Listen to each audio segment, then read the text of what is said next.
ইতিমধ্যেই পদক্ষ ট্রেনটি ভেড়ামারা স্টেশনে প্রবেশ করবে। দেখতে পাচ্ছেন ট্রেন আছে বাংলাদেশ রেলওয়ের আন্তনগর ইন্টারসিটি ট্রেনটি এইমাত্র ভেড়ামারা স্টেশনে প্রবেশ করবে। অনেক লম্বা একটি ট্রেন দেখতে পাচ্ছেন প্রিয় যাত্রীগণ।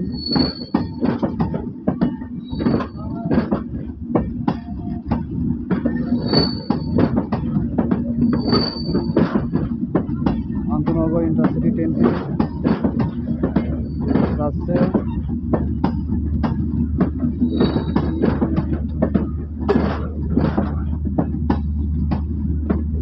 তো প্রিয় ভাই বোনেরা, আমার চ্যানেলটি সবাই সাবস্ক্রাইব করে পাশে থাকবেন, আমাকে সাপোর্ট করবেন, আপনার জন্য নতুন নতুন ভিডিও উপহার দিতে পারি। তো সবাই ভালো থাকবেন, সুস্থ থাকবেন। আসসালামু আলাইকুম। আমার চ্যানেলটি সবাই সাবস্ক্রাইব করে পাশে থাকবেন। ধন্যবাদ সবাইকে।